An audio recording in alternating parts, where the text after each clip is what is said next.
bonjour à toutes. Maintenant, quatrième et dernière partie de ce chapitre portant sur le tableau de financement.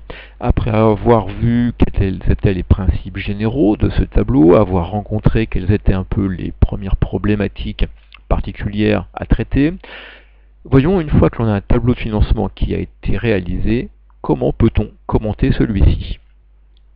Alors, ici, tout d'abord une trame un peu d'ordre général avant d'aller sur un exemple. Ce tableau de financement, eh bien, on va d'abord commenter chaque partie de manière séparée. Pour la première partie du tableau de financement, moi j'ai tendance à conseiller dans un premier temps d'avoir une approche globale, puis ensuite passer à une approche analytique de cette partie-là. L'approche globale, c'est avant tout de constater est-ce que l'on est face à une variation du FRNG avec un signe positif ou négatif? Est-ce qu'on est face en fait à l'amélioration ou à la dégradation des ressources disponibles de l'entreprise? Puis au niveau de l'approche analytique, eh bien là on va descendre un peu plus bas dans le raisonnement.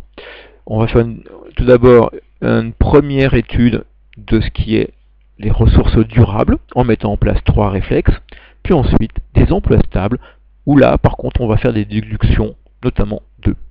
Alors tout d'abord les ressources durables. Cette partie-là du tableau de financement nous fait apparaître 4 grandes familles de ressources durables. Donc il est bon de commencer par rapidement en prendre connaissance. On va regarder quel est le niveau de la CAF, quel est le niveau des cessions d'immobilisation, quelle est l'augmentation du capital et quelle est l'éventuelle augmentation de la dette financière. Et puis viennent nos 3 réflexes. Le premier, eh bien, va être de comparer les ressources qu'on va dire propres à l'entreprise aux ressources qui viennent de l'extérieur. Donc je vais prendre le total de la CAF, des cessions et de l'augmentation de capital et le comparer à la dette financière. Et regarder si on est face à une entreprise pour laquelle il y a un endettement qui l'emporte sur les éléments propres ou au contraire si on est dans une situation inverse. Deuxième réflexe, eh bien, je regarde la CAF en la comparant aux autres éléments, notamment capital, dette et éventuellement cession d'immobilisation. Parce que le niveau de CAF permet de rassurer ou non ceux qui prêtent de l'argent à l'entreprise, parce que c'est la CAF qui permettra de rembourser. Ce même niveau de CAF eh bien, laisse suggérer aux associés qu'il va y avoir des montants plus ou moins importants de dividendes. Si le dividende semble alléchant, vous aurez nettement moins de problèmes pour trouver de nouveaux associés.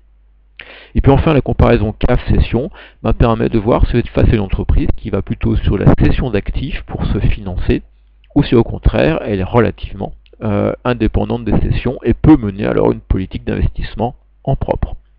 Donc la CAF, eh bien, ça nous donne la plus ou moins grande autonomie financière de l'entreprise.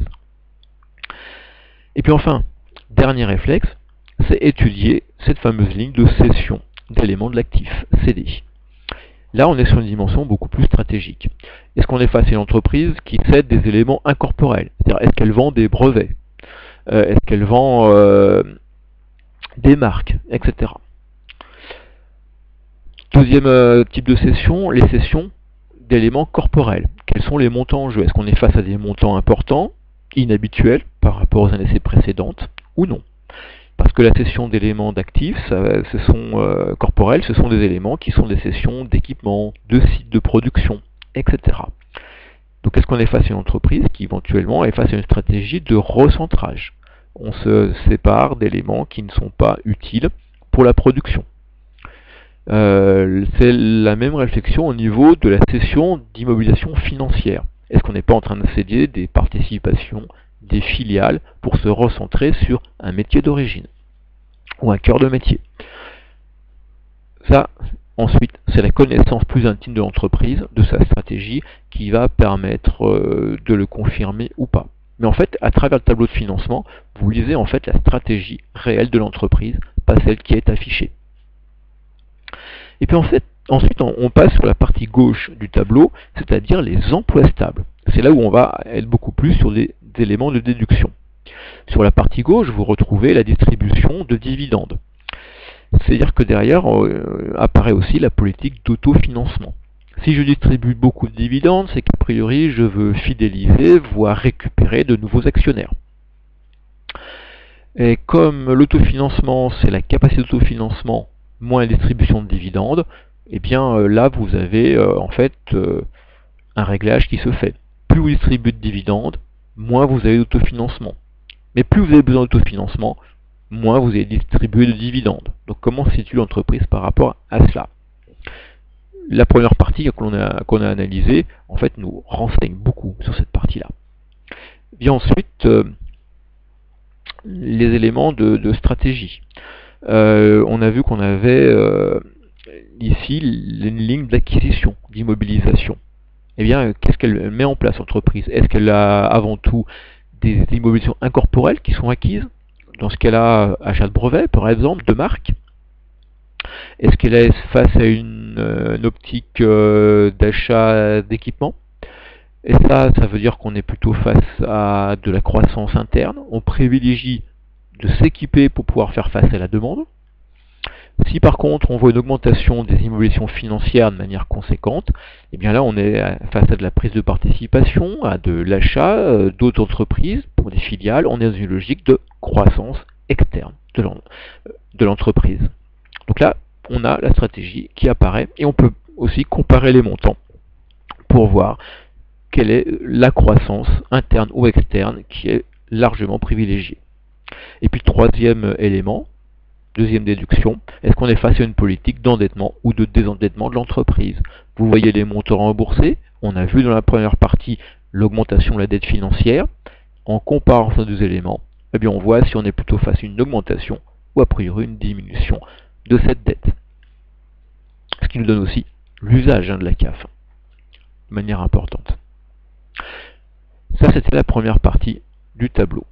La deuxième partie, quelque part, est presque plus simple puisqu'elle va nous dire la manière dont la variation du FRNG a été utilisée. Dans un premier temps, on va regarder quels sont les soldes significatifs, les variations des deux besoins en fonds de roulement, la variation de la trésorerie nette. Puis ensuite, on va descendre de nouveau à un élément plus analytique, en se concentrant beaucoup sur la variation du besoin en fonds de roulement d'exploitation. Quelque part, ça c'est le point central. Est-ce qu'on a une entreprise qui va augmenter la valeur de ses stocks? Est-ce qu'on va augmenter les créances? Ou au contraire, est-ce qu'on voit ces éléments diminuer? Qu'est-ce qui se passe du côté de la dette fournisseur? Est-ce qu'elle augmente ou elle diminue? Puisque là, tout est donné en variation. Et puis, les autres éléments sont un peu plus anecdotiques, ce qui ne veut pas dire que quelquefois il n'y a pas intérêt à les regarder. Voilà, je dirais pour globalement un peu les réflexes de base pour traiter d'un tableau de financement. Maintenant, passons à un tableau, celui d'une entreprise qui s'appelle Urbadeco. Urbadeco est une entreprise qui fabrique et distribue du mobilier urbain, c'est-à-dire tout ce que vous pouvez trouver comme des abribus, ce que vous avez par exemple comme banc public, tout ce qui est panneaux d'affichage classique ou numérique, etc. C'est d'ailleurs le leader qui est en situation de quasi-monopole dans le domaine. Nous avons ici son tableau de financement, donc vous voyez ici qu'on appelle aussi un tableau des emplois et des ressources de l'exercice. Je vais commencer par le début, la partie haute, en constatant qu'il y a une variation du FRNG qui est en fait une ressource nette dégagée pour 262 000. Maintenant, je rentre dans l'analytique, je vais regarder l'apparition des ressources nouvelles, 513 000. Donc vous voyez que là, j'ai déjà à peu près pour la moitié du montant des ressources nouvelles qui sont sous forme de variation du FRNG. Comment ont été créées ces ressources? 421 000 de CAF d'autofinancement. Bon là déjà 4/5 de la ressource, même un peu plus, provient de l'autofinancement. Ça laisse augurer que les autres ressources sont de montants beaucoup plus marginaux. Effectivement, vous avez une augmentation des capitaux propres qui ne se fait pas par augmentation de capital, c'est-à-dire d'apport des associés, mais qui se fait par une augmentation des autres capitaux propres. Donc là, quelque chose de très marginal. C'est la même chose pour la dette financière, 33 000 d'augmentation. C'est très faible par rapport à la CAF par exemple. Quant aux cessions d'éléments d'actifs, Vous voyez qu'il y a un tout petit peu d'éléments corporels cédés pour 1600, ça sent le renouvellement d'équipement derrière. Et puis des cessions d'immobilisation financière pour 16 000. Là, la connaissance de l'entreprise permet souvent d'aller un peu plus loin. Vous êtes face à une entreprise qui est leader et en monopole sur son marché, donc qui très souvent s'est diversifiée dans des domaines. Et quand ces domaines-là ne sont pas forcément devenus probants, intéressants en termes d'activité, eh bien, il peut y avoir cession, comme c'est le cas ici. Ensuite, les emplois nouveaux de l'exercice, pour 251 000. Vous voyez là, à peine la moitié donc, du financement nouveau a été utilisé. L'utilisation, c'est 61 000 de distribution de dividendes. Ici, on récompense l'actionnaire, on le fidélise en distribuant une partie des bénéfices. Vous noterez au passage que la situation est intéressante pour les associés parce que le capital n'est pas augmenté, donc il n'y a pas de nouveaux associés qui viennent se partager le gâteau, et on leur verse tranquillement des dividendes. Donc une certaine rentabilité du titre qui est cachée derrière. On en profite pour également acheter des immobilisations corporelles, un tout petit peu, et pour 116 000, donc beaucoup, d'immobilisations financières. Vous voyez ici que le financier, c'est à peu près la moitié des emplois nouveaux. Ici donc une stratégie bien visible de croissance externe, de rachat, comme je vous le disais précédemment, de filiales ou de prise de participation. Le troisième montant important, c'est le remboursement des dettes financières pour 60 000. Résultat des courses, j'ai 262 000 de variation de FRNG. Vous voyez là, on a fait apparaître en fait quelles étaient les stratégies de l'entreprise. Avant tout, de la croissance externe par du rachat d'autres entreprises. On en revoit certaines qui n'ont pas fait leurs preuves. Et le financement de ces acquisitions se fait essentiellement sur de l'autofinancement. Et on a suffisamment d'autofinancement pour pouvoir se permettre aussi de rembourser de la dette financière et de la CAF pour pouvoir verser du dividende. Deuxième partie du tableau, l'utilisation de ces 262 000 de variation du FRNG. C'est tout d'abord au niveau de l'exploitation. On voit apparaître une augmentation de ce qui est stock de l'entreprise pour 45 000. Là aussi, vous êtes face à une entreprise qui est en croissance, ne serait-ce que parce qu'elle en profite pour acheter d'autres entreprises. Donc l'impact, c'est que derrière, les stocks sont un peu plus importants d'une année sur l'autre. C'est la même réflexion au niveau des créances qui passent à 253 000, plus d'activité, plus de clients, plus de chiffre d'affaires, donc logiquement un peu plus de créances. La même logique va l'emporter sur la dette fournisseur. Résultat, quand on compare les dégagements nouveaux aux besoins nouveaux, c'est un besoin en fonds de roulement d'exploitation qui a augmenté de 169 185, avec le signe moins, pour rappeler, l'idée étant simplement sur une approche mathématique de dire ça se retranche d'éventuelles ressources durables. Du côté du hors exploitation, là aussi on a des nouvelles apparitions, mais uniquement en termes de dégagement. C'est-à-dire que là on est à 186 000 de créances diverses. 186 000 de créances diverses, mais ici dans les dégagements, ça veut dire qu'entre deux bilans, vous avez eu une diminution de celle-ci, donc des ressources qui ont été libérées. Et puis un tout petit peu de dettes diverses pour 1981. C'est-à-dire pas grand-chose en plus, donc de ressources nouvelles. Au final, un besoin en fonds de roulement hors exploitation qui est un dégagement, pas de signe moins, pour un peu plus de 188 000. Ce qui implique que le BFR tout court, en variation, augmente de 19 000. Le hors exploitation a un dégagement supérieur aux besoins de fonds de roulement d'exploitation nouveaux. Et puis enfin, la troisième partie du tableau, la trésorerie. On a 281 000 d'augmentation de trésorerie. Donc ça, c'est un emploi. Et il a fallu que derrière, si vous augmentez de 280 000 un poste d'actif, vous ayez l'équivalent qui apparaît dans les ressources du passif. très peu de variations de concours bancaires ou de seul créditeur de banque, 83, on se demande ce qu'ils ont fait, hein, d'ailleurs à ce niveau-là pour ce montant ici, ce qui nous fait une trésorerie nette en augmentation, moins 280 000, ce qui veut dire qu'il y a augmentation de celui-ci. Et avec 19 000 de dégagement de BFR et 281 000 de trésorerie nette supplémentaire, on se retrouve avec alors un emploi net de 261 077 pour cet exercice N, ça c'est le supplément, qui correspond à la nouvelle ressource que l'on a vu apparaître dans la première partie du tableau de financement. Il y a donc bien notre égalité qui est respectée entre le tableau 1 et le tableau 2 au niveau des totaux. Et ça ne peut être que comme ça. Si vous n'avez pas l'égalité, c'est qu'il y aurait un problème. Je l'ai déjà dit lorsqu'on regardait le cas OREC.